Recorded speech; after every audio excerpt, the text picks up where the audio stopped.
Engineering ഡ്രോയിങ്ങിൻ്റെ ആദ്യത്തെ ക്ലാസ്സിലേക്ക് എല്ലാവർക്കും സ്വാഗതം.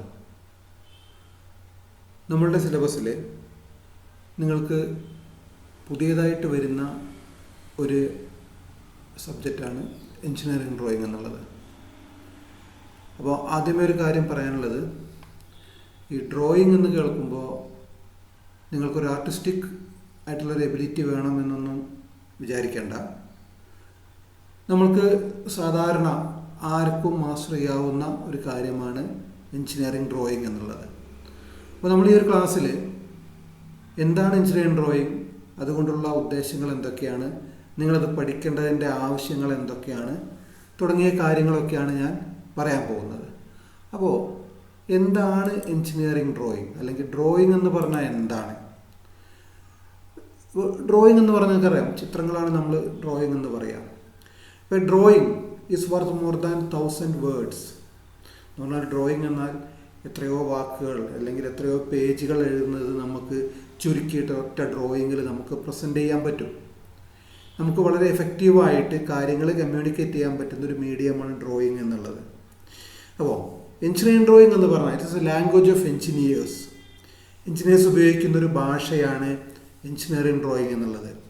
It is a graphical language. അതാണ് എൻ്റെ പ്രത്യേകത. ചിത്രങ്ങൾ ഉപയോഗിച്ചിട്ടുള്ള ഒരു ഭാഷയാണ് എഞ്ചിനീയറിംഗ് ഡ്രോയിങ് എന്നുള്ളത്. അപ്പോൾ നിങ്ങൾക്കറിയാം, എല്ലാ ഭാഷകൾക്കും അതിൻ്റേതായ ഗ്രാമറും ഉപയോഗ രീതികളും കാര്യങ്ങളും എല്ലാം ഉണ്ടാവും. അപ്പോൾ അതേപോലെ എഞ്ചിനീയറിംഗ് ഡ്രോയിങ്ങിനും അതിൻ്റേതായ രീതികളും നിയമങ്ങളും കാര്യങ്ങളും ഒക്കെ ഉണ്ട്. അപ്പോൾ അത് മാസ്റ്റർ ചെയ്യുക എന്നുള്ളതാണ് നമ്മൾ ആദ്യത്തെ പ്രധാനപ്പെട്ട കാര്യമായിട്ടുള്ളത്. എങ്ങനെയൊക്കെയാണ് ഇത് വരയ്ക്കേണ്ടത്, എന്തൊക്കെയാണ് ഓരോന്നിൻ്റെയും മീനിങ്ങുകൾ, ഓരോ ലൈനിൻ്റെയും ഓരോ ലെറ്ററിൻ്റെയും മീനിങ് എന്തൊക്കെയാണ്, പല സിമ്പിൾസ് ഉപയോഗിക്കും, അതിൻ്റെ മീനിങ് എന്തൊക്കെയാണ് തുടങ്ങിയ കാര്യങ്ങളെല്ലാം നമ്മൾ മനസ്സിലാക്കണം. ഇല്ലെങ്കിൽ നമ്മൾക്ക് ഡ്രോയിങ് കറക്റ്റായിട്ട് അണ്ടർസ്റ്റാൻഡ് ചെയ്യാൻ പറ്റാതെ വരും. അപ്പോൾ ഈ കാര്യങ്ങളാണ് നമുക്ക് ആദ്യം പഠിക്കേണ്ടത്. അപ്പോൾ എന്തിനാണ് ഡ്രോയിങ് ഉപയോഗിക്കുന്നത്? അപ്പോൾ നിങ്ങൾക്കറിയാം, ഒരു പ്രൊഡക്ഷൻ സെൻറ്ററിലാണെങ്കിൽ നിങ്ങൾക്ക് എന്തെങ്കിലും സാധനം ഉണ്ടാക്കണമെങ്കിൽ നിങ്ങൾക്കതിൻ്റെ ഒരു ഡ്രോയിങ് ആയിരിക്കും കിട്ടുക. അതിൽ നിന്ന് വേണം നമ്മൾ ഫിനിഷ്ഡ് ആയിട്ടുള്ള പ്രൊഡക്റ്റ് ഉണ്ടാക്കാൻ വേണ്ടിയിട്ട്. അപ്പം ആ ഡ്രോയിങ് നിങ്ങൾക്ക് മനസ്സിലാക്കാൻ പറ്റണം. ആ ചിത്രം കണ്ടു കഴിഞ്ഞാൽ എന്താണ് സാധനം എന്ന് നിങ്ങൾക്ക് മനസ്സിലാക്കാൻ പറ്റണം. ആ ചിത്രം ഉപയോഗിച്ചിട്ട് നിങ്ങൾക്ക് ആ സാധനം ഉണ്ടാക്കാൻ കഴിയണം. അപ്പോൾ ഡ്രോയിങ് മനസ്സിലാക്കുക എന്നുള്ളത് ഇമ്പോർട്ടൻ്റ് ആണ്. അതനുസരിച്ച് നമുക്ക് സാധനങ്ങൾ ഉണ്ടാക്കാൻ കഴിയണം. അതേപോലെ ഡ്രോയിങ്ങിൻ്റെ പ്രത്യേകത, ലോകം മുഴുവൻ ഇതൊരൊറ്റ ലാംഗ്വേജാണ്, എവിടെയും വ്യത്യാസമില്ല. കാരണം ഒരു രാജ്യത്തുണ്ടാക്കുന്ന ഡ്രോയിങ് മറ്റൊരു രാജ്യത്ത് പോയി കഴിഞ്ഞാൽ അവർക്കും മനസ്സിലാകും. ഇപ്പോൾ മറ്റൊരു രാജ്യത്ത് നിങ്ങൾക്ക് ഇപ്പം ബ്രിട്ടനിലോ അല്ലെങ്കിൽ അമേരിക്കയിലോ പ്രിപ്പയർ ചെയ്ത ഡ്രോയിങ് നമ്മൾ കൊണ്ടുവന്നാൽ നമുക്കോ നോക്കിയാൽ മനസ്സിലാവും എന്തൊക്കെയാണ് അതിലെ കാര്യങ്ങൾ. കാരണം ഈ സിമ്പിൾസും കാര്യങ്ങളെല്ലാം എല്ലാ രാജ്യങ്ങളിലും ഒരേപോലെ ആണ് നമ്മൾ ഉപയോഗിക്കുന്നത്. ഇപ്പോൾ ഇപ്പോഴത്തെ കാലത്ത് നമുക്കറിയാം, ഡിസൈൻ എല്ലാം പല രാജ്യങ്ങളിൽ നിന്ന് ചെയ്തിട്ട് manufacturing is from another countries അല്ലേ. ഒരു സ്ഥലത്ത് നിന്നായിരിക്കും ഡിസൈൻ വരിക. ഡിസൈൻ ഉണ്ടാക്കുന്ന ഫേംസ് ഉണ്ടാവും, അവർ ഒരു രാജ്യത്തുള്ളവർ ഡിസൈൻ ഉണ്ടാക്കി കൊടുക്കും. അതിൻ്റെ മാനുഫാക്ചറിങ് സൈഡ് വരെ മറ്റൊരു സ്ഥലത്തായിരിക്കും, മറ്റൊരു രാജ്യത്തായിരിക്കും. അപ്പോൾ എന്താ വെച്ചാൽ എല്ലാ സ്ഥലത്തും എല്ലാം ഒരേപോലെ തന്നെ ആവണം. എല്ലാ ഡ്രോയിങ്ങിൻ്റെ നിയമങ്ങളും എല്ലാ രാജ്യങ്ങളും ഒരേപോലെ ആയിക്കഴിഞ്ഞാലേ ഒരു രാജ്യത്തുണ്ടാക്കിയ ഡ്രോയിങ് മറ്റു രാജ്യത്ത് കൊണ്ടുപോയിട്ട് നമുക്ക് വർക്ക് ചെയ്യാൻ പറ്റുള്ളൂ. അപ്പോൾ ഇതൊരു കോമൺ ലാംഗ്വേജാണ് ഇതിൻ്റേത്. ആ ലാംഗ്വേജ് മനസ്സിലാക്കുക എന്നുള്ളതാണ് പ്രധാനപ്പെട്ട കാര്യം. അപ്പോൾ ഇതിൽ പറയുന്നത്, drawing is used to define and specify the objects such as finished products from industries, electrical drawing, civil. നിങ്ങൾ കണ്ടിട്ടുണ്ടാവും വീടുകളുടെ എല്ലാം പ്ലാനുകളൊക്കെ. വീട് വരയ്ക്കാനുള്ള പ്ലാനുകൾ എന്ന് പറഞ്ഞാൽ എന്താണ്, ഇതുണ്ടാക്കുന്ന ആൾക്ക്, ഒരു മേസണ് ആ പ്ലാൻ കൊടുത്തു കഴിഞ്ഞാൽ അയാൾക്ക് ആ വീട് ഉണ്ടാക്കാൻ കഴിയും. അയാൾക്ക് പിന്നെ എഞ്ചിനീയർ ആവശ്യമില്ല. കാരണം ആ 2 പേജ് ഡ്രോയിങ്ങിൻ്റെ 2 ഷീറ്റ് മതി ഒരു വീട് ഉണ്ടാക്കാൻ.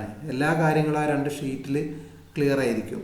അതേസമയം ഇത് മുഴുവൻ എഴുതി ഉണ്ടാക്കുകയാണെങ്കിലോ ഒരു പുസ്തകം തന്നെ വേണ്ടി വരും. അതാണ് ആ 2 പേജിലുള്ള 2 ചിത്രങ്ങളെ കൊണ്ട് വേറെ ആൾക്ക് അത് ഉണ്ടാക്കാൻ പറ്റുന്ന രീതിയിലാണ് എഞ്ചിനീയർ വീടിൻ്റെ ഡ്രോയിങ് ഉണ്ടാക്കി കൊടുക്കുക. അതിനാണ് അതിൻ്റെ പ്രത്യേകത. വളരെ ഈസി ആയിട്ട് കാര്യങ്ങൾ കൺവേ ചെയ്യാൻ പറ്റും. അപ്പം നമ്മൾക്ക് എന്താണെന്ന് വെച്ച് കഴിഞ്ഞാൽ, നിങ്ങൾക്കും ഡ്രോയിങ്ങിനെ പറ്റിയുള്ള ക്ലിയർ കട്ട് ഐഡിയ വേണം. ഡ്രോയിങ് മനസ്സിലാക്കാനും വരയ്ക്കാനുള്ള ഒരു ക്ലിയർ കട്ട് ഐഡിയ നിങ്ങൾക്ക് ആവശ്യമാണ്. അപ്പോൾ ഇതിൻ്റെ പർപ്പസ് എന്ന് പറഞ്ഞാൽ to develop the skills to produce simple sketches. അതായത് ചെറിയ ചിത്രങ്ങളൊക്കെ വരയ്ക്കാൻ, അല്ല വലിയ ഡീറ്റെയിൽ ആയിട്ടൊന്നുമില്ലെങ്കിലും ചെറിയ ചിത്രങ്ങളൊക്കെ വരയ്ക്കാനുള്ള ഒരു എബിലിറ്റി ഉണ്ടാക്കിയെടുക്കണം. അതേപോലെ drawings, read and understand the drawings, നമ്മളുടെ ഇൻഡസ്ട്രിയിൽ വരുന്ന ഡ്രോയിങ്സ് മനസ്സിലാക്കാൻ ഉള്ള ഒരു കഴിവ് വേണം. അതേപോലെ പിന്നെ ബാക്കിയെല്ലാം പ്ലാന്റ്, മെഷീനറീസ്, അതിൻ്റെ ലേ ഔട്ട്, ഇതെല്ലാം നമുക്ക് ഡ്രോയിങ് ആയിട്ടായിരിക്കും തരിക നമ്മൾ ഇൻഡസ്ട്രിയിൽ വർക്ക് ചെയ്യുമ്പോൾ. അപ്പോൾ ഈ ഡ്രോയിങ്സ് മനസ്സിലാക്കിയെടുക്കാൻ പറ്റണം. പിന്നെ ഇതിൻ്റെ പ്രത്യേകത എന്താണെന്ന് വെച്ച് കഴിഞ്ഞാൽ ഡ്രോയിങ് ഒരു ലാംഗ്വേജ് ആണെന്ന് ഞാൻ പറഞ്ഞു. അതിൻ്റെ പ്രത്യേകത നമുക്ക് ഉറക്കെ വായിക്കാൻ പറ്റാത്തൊരു ലാംഗ്വേജാണ്. നമുക്ക് നോക്കി മനസ്സിലാക്കാനേ പറ്റുള്ളൂ, ഉറക്കെ വായിക്കാൻ പറ്റില്ല, നോക്കി മനസ്സിലാക്കാം. അപ്പോൾ ഈ കാര്യങ്ങൾ ഇതിപ്പോൾ നമ്മൾ പല വിഭാഗമാക്കിയിട്ട് ജനറലി തരംതിരിക്കുന്നുണ്ട് എഞ്ചിനീയറിംഗ് ഡ്രോയിങ്ങിനെ. ഇപ്പോൾ mechanical drawing, electrical drawing, civil engineering drawing, electronics engineering, ഇങ്ങനെ പല രീതിയിൽ നമ്മൾ തരംതിരിക്കുന്നുണ്ട്. പക്ഷേ എല്ലാ ഡ്രോയിങ്ങിൻ്റെയും ബേസ് റൂൾസ് സെയിം ആണ്. ബേസിക് ആയിട്ട് വരുന്ന കാര്യങ്ങളിൽ മാറ്റമൊന്നുമില്ല. ആ കാര്യങ്ങളാണ് നമ്മൾ IT കൂടുതൽ ഇമ്പോർട്ടൻസും കൊടുക്കുന്നത്. ഇപ്പോൾ നിങ്ങൾക്കാവുമ്പോൾ നമ്മൾ എന്ത് ചെയ്യും, പിന്നെ മെക്കാനിക്കൽ സൈഡിലേക്ക് കുറച്ചുകൂടി ഇമ്പോർട്ടൻസ് വരും. നമ്മൾ ഫസ്റ്റ് ഇയറിൽ എല്ലാവരും പഠിക്കുന്ന ഒരേ ഡ്രോയിങ് സിലബസ് തന്നെയാണ്. സെക്കൻഡ് ഇയറിലാവുമ്പോഴേക്കും അതിൽ ചെറിയ മാറ്റം വരുന്നുള്ളൂ. നമ്മൾ ട്രേഡ് വൈസ് ഡ്രോയിങ്ങിൻ്റെ സ്പ്ലിറ്റിങ് വരുന്നുള്ളൂ. അപ്പോൾ ഫസ്റ്റ് ഇയറിൽ നമ്മളത് കോമൺ ആയിട്ട് പഠിക്കും. എല്ലാവർക്കും ആ ബേസിക് ആയിട്ടുള്ള കാര്യങ്ങൾ ഒരേപോലെ തന്നെയാണ്. സെക്കൻഡ് ഇയർ ആകുമ്പോൾ നിങ്ങൾ പഠിക്കുന്നതും ഇലക്ട്രോണിക്സുകാർ പഠിക്കുന്ന ഡ്രോയിങ് എല്ലാം ആയിട്ട് ചെറിയ മാറ്റങ്ങൾ വരാൻ തുടങ്ങും. കാരണം അവർക്ക് അവരുടെ ട്രേഡുമായിട്ട് ബന്ധപ്പെട്ട കാര്യങ്ങൾ വരും, നിങ്ങൾക്ക് നിങ്ങളുടെ ട്രേഡുമായിട്ട് ബന്ധപ്പെട്ട കാര്യങ്ങളായിരിക്കും കൂടുതൽ പഠിക്കാനുണ്ടാവുക.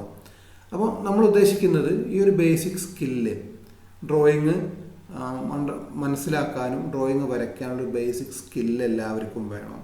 ആ രീതിയിലായി തന്നെ ആയിരിക്കും എക്സാമും ഉണ്ടാവുക. അതിൻ്റെ ബേസിക് ആയിട്ടുള്ള കാര്യങ്ങളാണ് ചോദിക്കുക. അപ്പോൾ വരയ്ക്കാൻ ശരിക്കും പറഞ്ഞാൽ സ്കെയില് പിടിച്ച് പെൻസിൽ ഉപയോഗിച്ച് വരയ്ക്കാൻ കഴിയുന്ന ആർക്കും ഡ്രോയിങ് ചെയ്യാൻ പറ്റും. അത്രയും ബുദ്ധിമുട്ടൊന്നുമില്ല. പിന്നെ ചെയ്യുന്ന കാര്യങ്ങൾ കുറച്ച് വൃത്തിയിൽ ചെയ്തു പോകണം എന്ന് മാത്രമേ ഉള്ളൂ. അപ്പോൾ ഇത്രയാണ് ഞാനിതിൻ്റെ ഒരു ഇൻട്രൊഡക്ഷനായിട്ട് പറയുന്നത്. ഇനി അടുത്തൊരു ക്ലാസ് വരുന്നത് ഡ്രോയിങ് ഇൻസ്ട്രുമെൻറ്റ്സ് ആണ്. നമ്മൾ ഏതൊക്കെ ഡ്രോയിങ് ഇൻസ്ട്രുമെൻറ്റ്സ് ഉപയോഗിക്കുന്നുണ്ട് എന്നുള്ളതാണ്. അത് നമുക്ക് അടുത്ത ക്ലാസ്സിൽ ഡിസ്കസ് ചെയ്യാം. ഓക്കെ.